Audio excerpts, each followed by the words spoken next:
Hello and welcome to Uncovered, the podcast with your host, Jason Irving. Join me in a journey to understand what's truly happening in your world and the world around you. This is not about how you're living life on the surface. It's about what's truly driving you from under the covers. I'm going to take you on a journey to deeply uncover the reason why you are here, the ultimate purpose in your problems and the way that they have shaped your life up until now. See, I believe you have a purpose, and your problems are the highway towards ultimate realization of that journey towards freedom and the reconnection of your true self. I've been told I have a different spin on most things, and I'll be giving you my understanding of life, love, and what we're all here for, purpose. To get the best out of this podcast, drop what you already know so you can discover what's beyond you.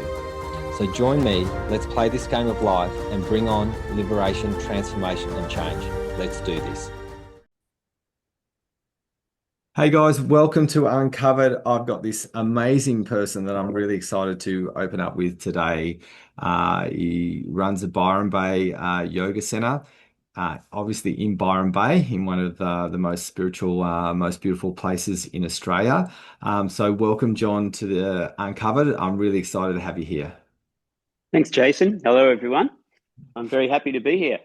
Fantastic. So, John, I'd love you to sort of give us a little bit of an idea. How did you start your center? What was the reason behind your journey towards where you are now? Where did it start? Well, it kind of started when I was very, very young. But as far as the start of the actual Byron Yoga Center, that opened its doors in 1988 here in Byron Bay, over a little northern suburb called Belongil Beach. And very humble beginnings, just one simple room. And then over the decades, it's grown from there. Yeah, I love that. So I'd love to know sort of this young guy, what happened with this guy well before your yoga center came out. You said you had this inkling of setting something up when you were really young. Tell me about that. Yeah, well, it wasn't so much setting up a yoga center, but rather I grew up in a religious family, a Catholic family, and my ambition was to be a Catholic priest. And that's what I strive for. As soon as I was old enough, I was an altar boy. I went to the church 7 days a week. But then around the age I hit puberty, I started asking questions, became very curious, and then it ended up becoming very disillusioned with it all. So I went off the rails for quite a while and got into a lot of mystic philosophies and different things, and nothing very satisfying until I actually found yoga and the yoga philosophy, and then it was almost like somebody had turned the lights on, and that was a real turnaround in my life at that point. Yeah, that's fantastic. I'd love to dive into this a little bit because I love what yoga does because it's like it was designed a long, long time ago to help people who couldn't sit still and they could Yeah, meditate through movement. And you did speak about this, and Byron Bay is a bit renowned for this. There's this real woofy, fluffy stuff that sits in Byron Bay, as well as this really deep spirituality. And going from this whole, it can be a little bit out there and quite weird on one level, and then we've got yoga, which is really, really, it fits the whole population. Anyone can do yoga, and there's yeah. varying degrees of depth within it. What made you sort of flip between those two, and sort of how did you manage to sort of push between? I know the spiritual world really, really well, so I went off a little bit in Fairyland. So it can be a challenging place to step back into as well.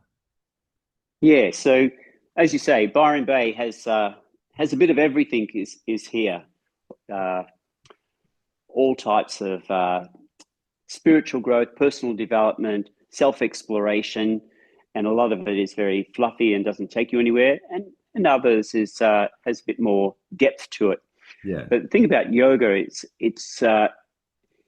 it covers so many different spectrums of life. To start off with, most people come to yoga because they've got some type of physical reason.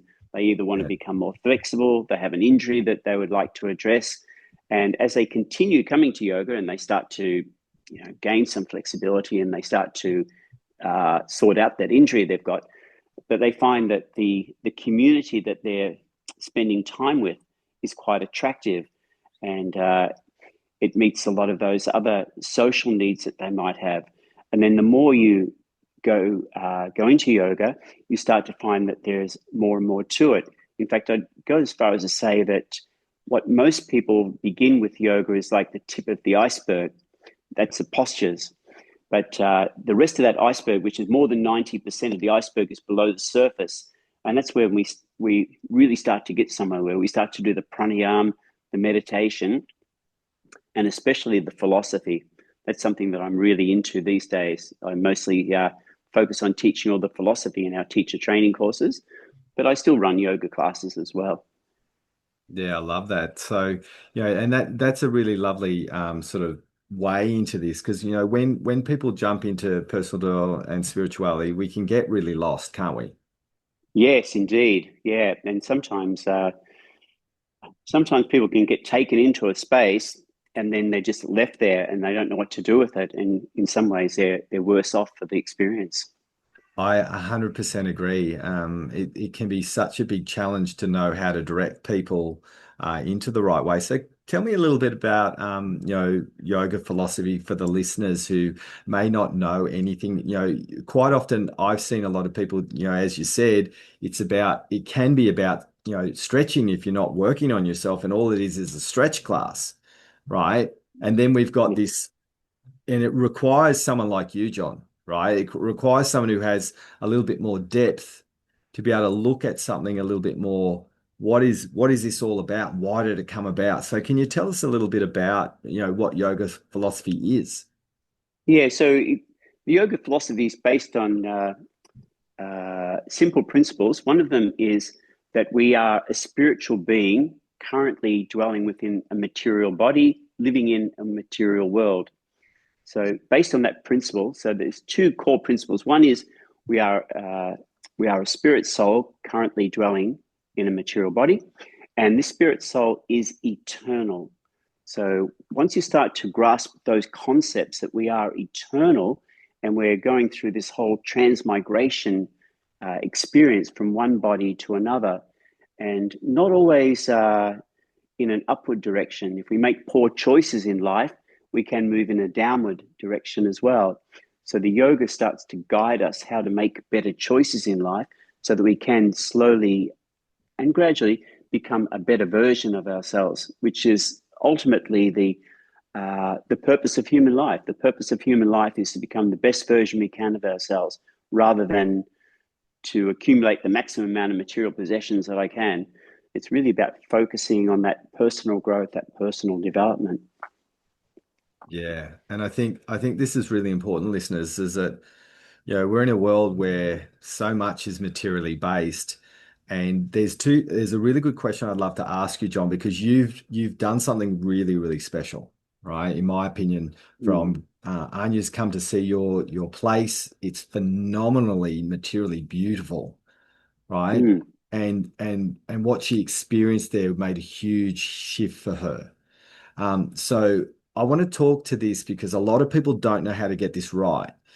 In my opinion, you've created a really good blend between material connection to spiritual embodiment. And that's how did you manage to know that it's okay to make money doing what you do while also creating a really spiritual experience? Because most people don't know how to do both at the same time. Would you agree?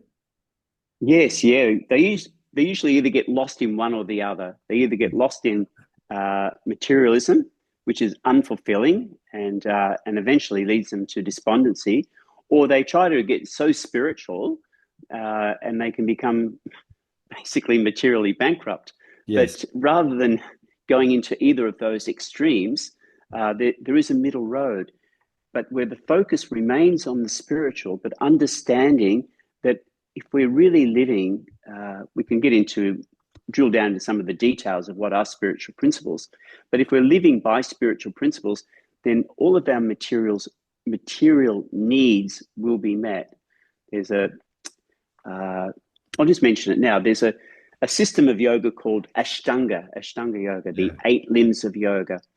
And in those 8 limbs of yoga, there's the first 2 limbs, the yamas and the niyamas, of which there are 5 of each, 5 yamas and 5 niyamas.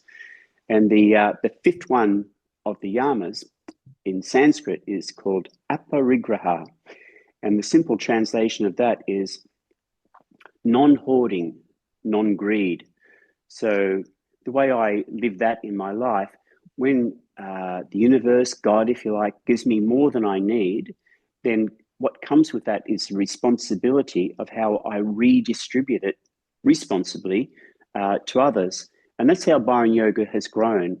As I've been successful in the business, so to speak, I've just reinvested it back into the business and grown from what it was, a very simple, small room back in 1988, to what it is now. And maybe I can talk about what it is now, if you Yeah, like. I'd love to know what it is now because, it's really nice hearing this, John.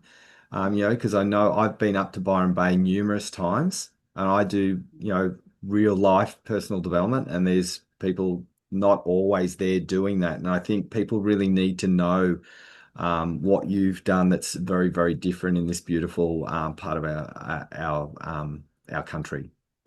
Yeah, well, back in 2009, or before 2009, we were over to that area called Belongil Beach, and I was only renting there.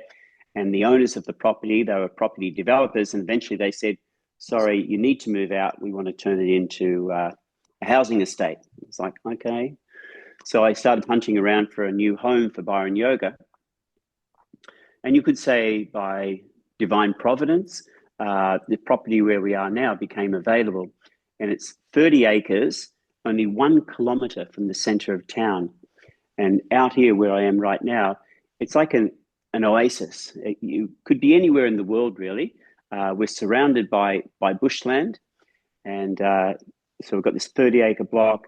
We've got different styles of accommodation. We've got simple quad share cabins.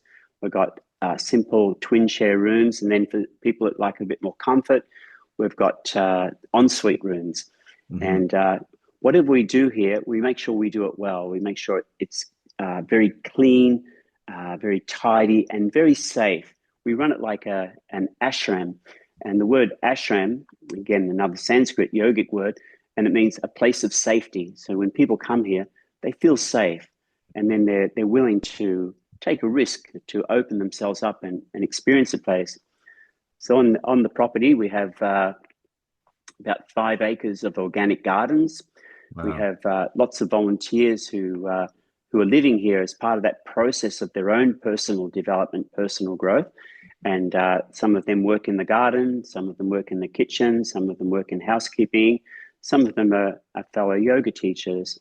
And on the property, we have a 20-meter heated mineral salt pool, which is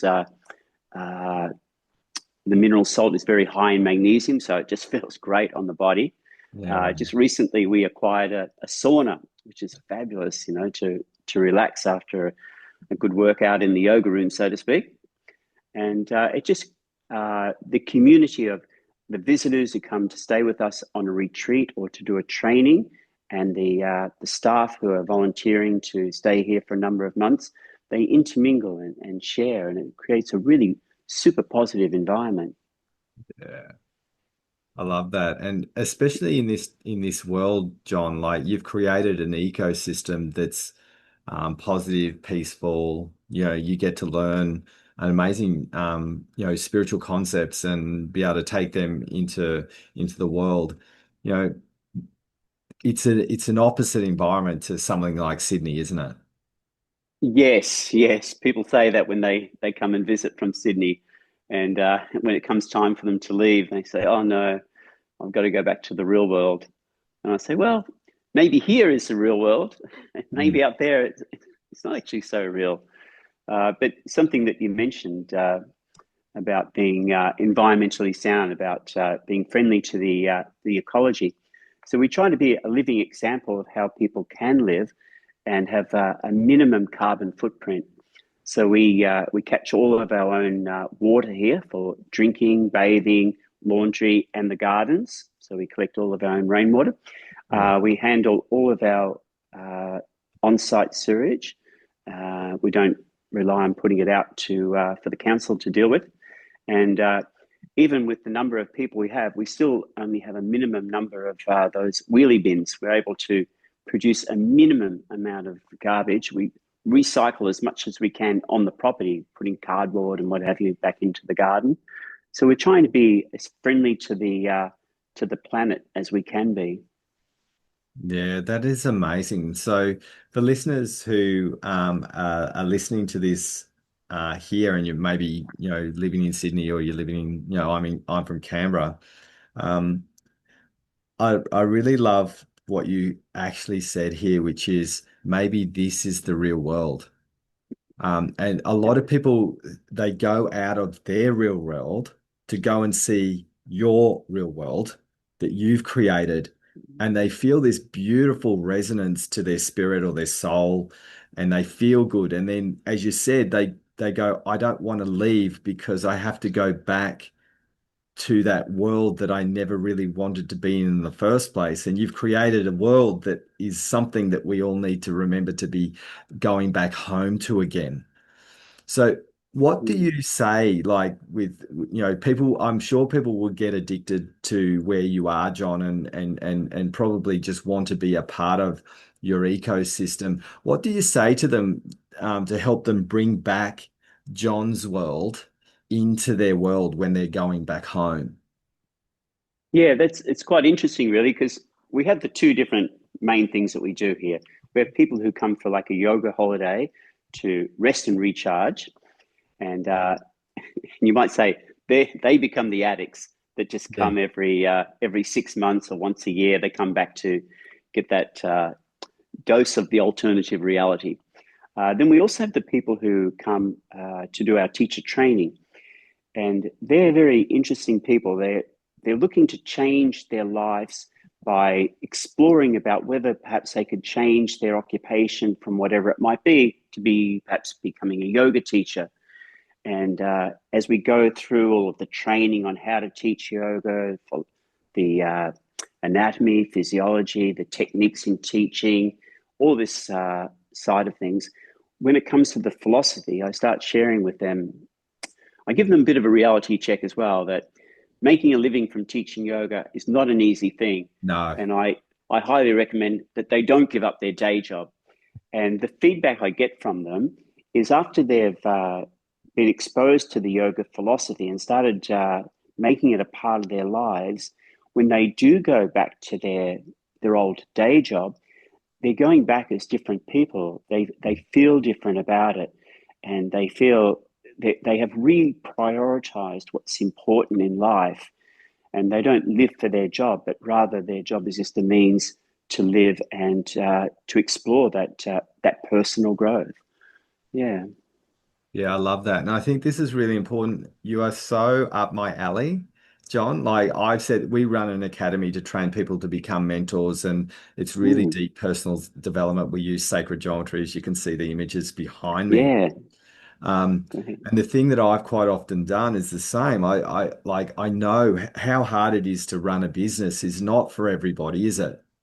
No, it's not. It's you can end up working 7 days a week very easily, Yes. uh, which is okay if you love what you do, then that's fine. But it also, as you probably experienced yourself, it's also about keeping balance. Yes. So even though I run this business and I have to stay on top of everything, I still like to keep my own sadhana, my own practice. So I'm a very early to rise person. I get up very early, about usually between 3 and 4 a.m. I Wow. go for a 5 kilometer walk around the lighthouse. I come back, I do some of my own practices, and then I'll attend one of the teachers' yoga classes here. And then I have breakfast, the same breakfast that the guests have. And then I usually do another yoga class later in the day. And just more recently, now that we have the sauna, I sort of throw a sauna and a swim in the pool every afternoon. So that balance of running the business, but taking time out for oneself, it's important to get that personal balance happening. Yeah, I love that. And this is something, listeners, you really need to take notice of, because it's so easy, as John said, is to take that 7-day approach. And it's okay. I think, both you and I probably worked our butts off to start our businesses. Yeah. Yeah. Yes, that's right, isn't it? No, Yeah. and it does take that grit and grind. You probably the first 5 years at least, you need to be prepared to be a little bit out of balance to get in cohesion, while, as John said, making sure you're doing your practices so you don't break. And what I'm hearing, John, you tell me if I'm wrong here, is if people do want to create a business, they have to have a really good transition plan rather than just jump ship. Would you agree? Yeah, yeah, totally. And to develop that plan, just like anything in life, it's good to have a guide. They say, if you want to go up to the top of the mountain, it's best to go with someone who's been up there before. Yeah. So you were saying that you run a mentoring uh, business. So that is a way to train people to help other people in their lives to become, as I said earlier, that best version they can of themselves. Yeah. Yeah. So, John, do you still get help in your business, or are you pretty good and pretty feeling really self-sufficient now, and you're in that place where you've set your thing up, or do you still stretch yourself in some ways, or are you feeling really comfortable in the space that you've created?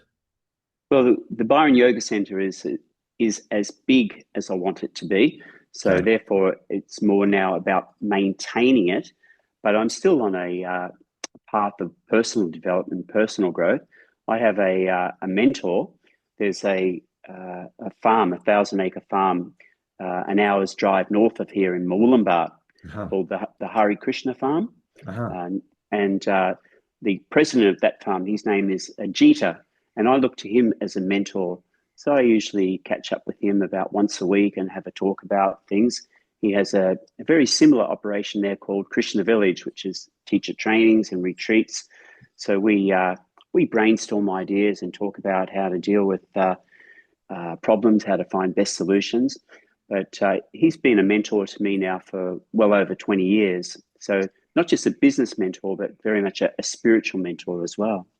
Yeah, I love that. And I think this is really important, listeners, is that John, you would be looked upon as an amazing mentor for, hundreds of, if not thousands of people over the years. That you're smart enough to know that subjectively we still miss stuff, don't we? Yes, yeah. There's always room to improve, grow, and change and become a better version. Yeah. Yeah. And that's really, really important. So, how do you like, with all businesses when we're always going to be dealing with reactions from our clients, staff and all of those sorts Mm. of things. How do you maintain an equilibrium and a balance when people, because the more you develop in what I've seen, the more you develop, the more you get processed on to see how still you are in the reactions of life. So how do you handle when someone loses their nanas on you? Oh, just just staying calm and just talking it through, trying to really get down to the root of the problem. Because sometimes when people explode or dump, what they're saying isn't actually the issue. There's Yeah. something underlying it. So I just try to stay calm, try to calm them, talk it through, and then try to drill down into what's really going on. And people like to be heard. So I'm a good listener in situations like that, and I don't necessarily try to solve everyone's problems, but I like to try and take them into a space where they can start to see the solution, uh, their own solution to their own problem. Yeah, I love that. And that can be challenging in lots of ways because you have to have a really good look at something. And I'd love to talk to this, John, responsibility. Mm. How have you learned to be so good at being responsible for your own stuff while making sure you're helping other people become responsible for theirs and not carrying the burden of others? Yeah, well, my personal philosophy, because I do believe in, uh, for the sake of a better word, I do believe in God, and that's a very strong belief. And Yeah. I believe that I'm not traveling this path on my own. I'm Yeah. traveling it with this companion, God, and and I believe that nothing happens without his say so. So I don't believe any problem that comes to me is insurmountable. I only get as much as I can handle, even though at times it seems like it's too much. I can't deal with it. But I know that I just need to step back, take a breath, maybe even have a sleep on it, and I will find a solution. And when we're finding solutions, we don't know what might be the best solution, but which can lead us into procrastination. But Yeah. rather, I will simply just make a decision. Okay, this is it. This is where I'm going to go. I'll make the best of it. If it turns out wrong, I'll let it go, move on. So, I'll own my mistakes as well. When I make a mistake, I'm very quick to apologize. If somebody blames me for something, that when something goes wrong, they say, "How did you let that go wrong?" And inside myself, I kind of know that it wasn't my fault. But rather than be defensive, I Yeah. find it always best to just apologize, to say, "Yes, I'm so sorry that I allowed that to happen." Mm. And yeah, it seems to that attitude, that policy seems to work very well. Yeah, I think that can be, it can be really good because I think, when we have an interaction, we are the creators of that interaction, Yeah, regardless of whether we think it's our fault or not our fault. That interaction has happened for a reason for us to understand. And one of my favorite sayings is, I apologize for forgetting that I've come here to grow if I've gone into my reactionary part of me.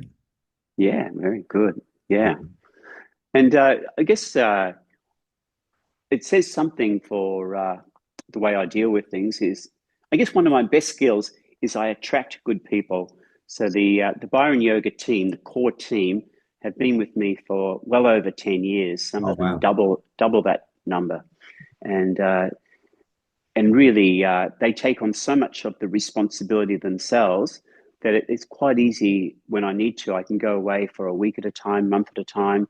Uh, I take a group to India once a year, and while I'm there, I know that everything will be okay because the team that I've that have come together, uh, they really know how to run things even when I'm not here. I'll give you an example. Back 10 years ago, uh, I went away for a month, went to Brazil, and when I came back, things were running better than when I left.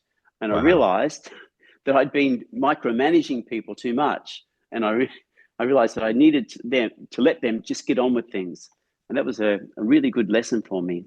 Yeah, Yeah, that's a really, really special place to be in because a lot of people who are business owners, they don't know how to let go and hand the staff the gift of their power.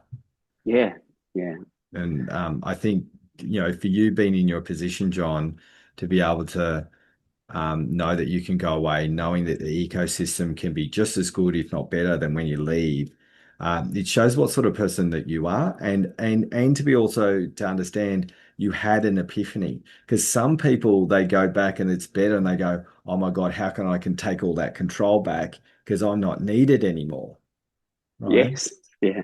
So that's a really big psychological thing that you've overcome, John. And um, how do you think, like, does that come with age? Does that come with experience? What happens when you start tripwiring into, obviously with your spiritual practice as well, when you start embodying it more, how does it, when you have those awarenesses, how do you keep that, stability when something is going well and it's going better without you?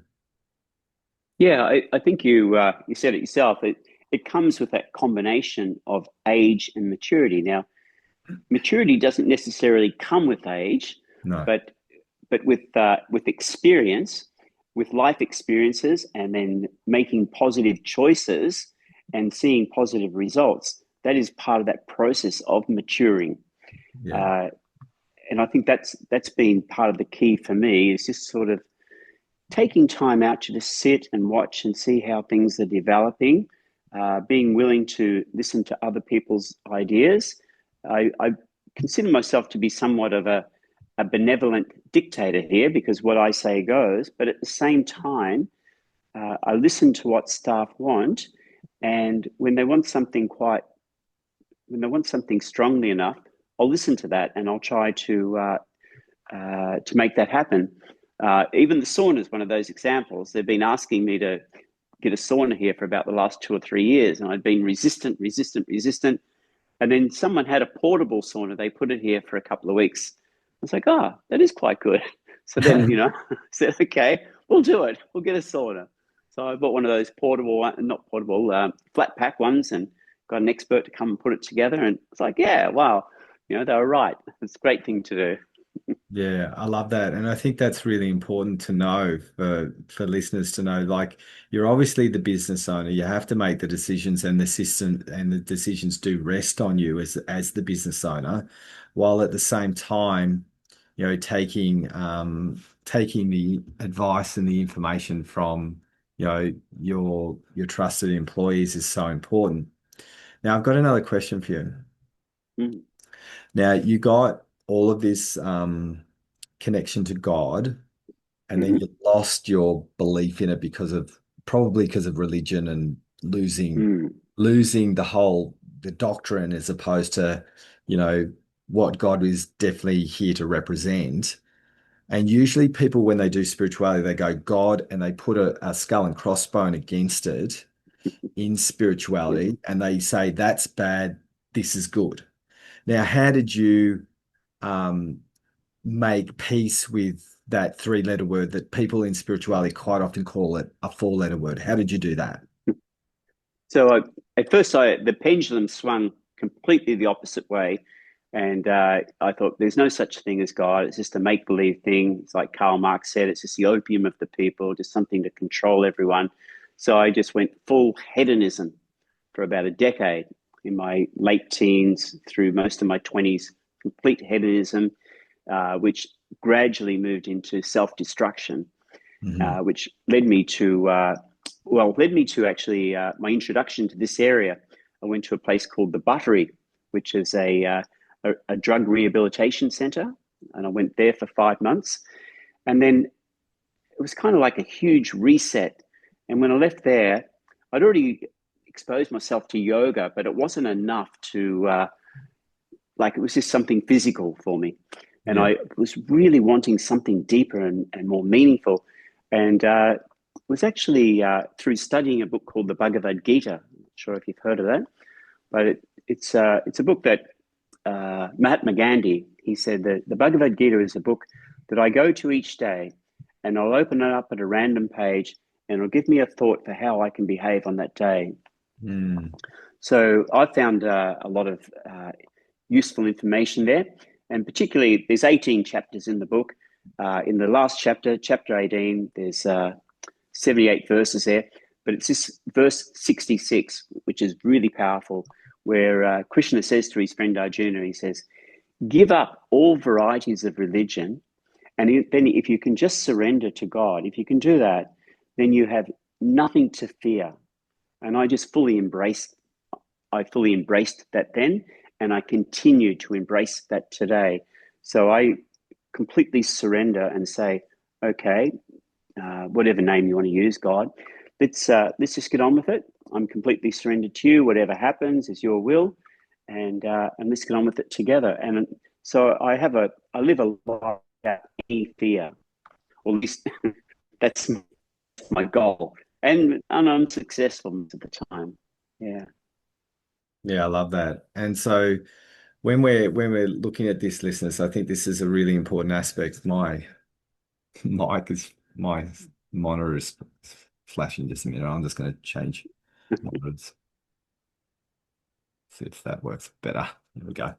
Um, yeah, so I think we can, get lost in all of this. And it sounds like you've really got a good head on your shoulders around, working on yourself and having a really good balance, looking after your health, having a business materially. Um, what is one, you know, piece of advice that you could give from your experience with uh, the teaching that you've learned that you could give some of the listeners a really nice simple philosophy that they could take home or think about today from you, from your experiences. Yeah, well, to start off with, one basic thing I say to people is move every muscle and every joint in every direction every day. So by having a simple yoga practice, doing that physical practice, moving every muscle in every joint in every direction every day, they will start to feel more comfortable in their body. And then they'll start to become more curious and more open to the yogic principles, which I spoke about before, the 8 limbs of yoga. The first one is the yamas. There are 5 of them. And the first one of those 5 is ahimsa, non-violence. And the 5th one that I talked about before, aparigraha, non-greed. And what I've observed with people is once they start practicing yoga regularly, they really become influenced by those 2 principles, even without knowing about them. If they know about them, it accelerates the process. But even without knowing about them, they become more caring and sharing. Yeah. It just becomes natural. So Byron Yoga, we actually have a mission statement to try to get yoga practiced regularly in every town and village. So going back some 15 years ago, I retired from electrical contracting business, and I was just doing yoga as a bit of a hobby on the side. And I could have just completely retired, lived off the interest of my earnings at that time. But instead, I put all of that money into building the center today because I wanted to create somewhere that people could come and put those principles into action, that people could, this benefits of yoga could really start rippling out. So our mission statement is to try to get yoga practiced regularly in every town and village. Yeah, that's a pretty bold statement. And have you heard of the tipping point? Yeah, I have. Yeah. So if you get a small population group, if you get 1% of that population group doing something different, it'll influence the rest of that population group. And they say when it comes to a nation, 0.1% might be enough. But if we start talking globally, 0.001% might be enough to change that population group. So our mission is to get yoga practice regularly in every town and village. And when we hit that tipping point, that caring and sharing, that people will become more caring and sharing. So our vision is that by achieving our mission, we will bring an end to global warfare and global famine. So thinking pretty big scale here. And if you see the logo, the Byron Yoga logo, Yeah. this is about the benefits of yoga rippling out. As people come here, their lives change to some degree. And then when they go back out and mix with their family and friends and colleagues, those benefits start to ripple out to those other people that they're with, and the benefits keep rippling out. So, yeah, I'm all about changing the world. Yeah, and I love that. And I think, look, everyone, you have to be a little bit crazy to have that idea, in my Yeah, opinion. And I yeah, think everyone who's a little bit crazy is the one who succeeds, right? I think, having this picture, and I agree, I have the same want and desire for our ecosystem to help build peace and connection to the world. And I truly believe with all the yoga people that I've met, they have this gentleness that comes into their world. They're very gentle. Eventually, they become gentle, peaceful walkers of the planet. Would you agree? yes, I do. I do. And the longer we practice the yoga, especially once we start to move into studying some of the philosophy, the more that happens in people's lives. Yeah. Yeah, I love that. So listeners, I really implore you to make sure that you, in your local town, as John has said, to make sure you have a look at yoga and what they do. There's 100 different forms of yoga these days. There used to be very little, and now there's multitude because the West likes to rename, split, and change everything into different forms. It's all worth it though. At the end of the day, the most important from what John's telling us is the philosophy that you have to learn to embody over time is the point of yoga. Yeah. And I would also like to offer to the people who listen to your podcast, I'd like to offer them the opportunity of coming and visiting. And anyone who quotes you in your podcast can have 20% off any of the retreats that we run here. Oh wow, that's an amazing generous offer. So for people who really want to have an experience with John. I know my wife has just been blown away. She's really changed a lot since she came back, John. That's So great. this is not from just an experience of saying, "Hey, I just wanted to get you on my podcast." I really now see so much benefit that my wife's received. And from Mm, talking to you, you bring a really beautiful, peaceful essence through your tone. People getting the opportunity to experience you and your team. You'd be silly not to. Byron Bay is beautiful. What you set up is even more beautiful by the sounds. I can't wait to get up there myself at some stage to great. do a retreat with you. So thank you so much for giving us your time today, John, and giving us your wisdom. And listeners, please take this amazing offer from John up and give yourself an opportunity to understand what true peace, true grace, true love, and true connection is from this amazing spiritual man who's here to make a big difference in this world and make a dent into peace on this planet. So thank you, John, for jumping on Uncovered today. I really appreciate it. You're very welcome. Thank you, and goodbye, everyone. Hey, thanks so much for listening to our podcast.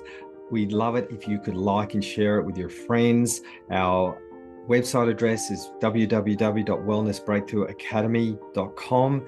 We also have all of the videos on YouTube under Wellness Breakthrough Academy as well. We also do small courses, live events. I have an amazing book called From Broken to Breakthrough. We'd love the opportunity to give you a hand to help you live your purpose, to find out what you're here for, to give you the direction. Our courses are amazing and we do everything really, really differently for what's happening in the world at the moment. So come and find out how we can help you break your limitations so you can live the life of your dreams. We'll chat soon.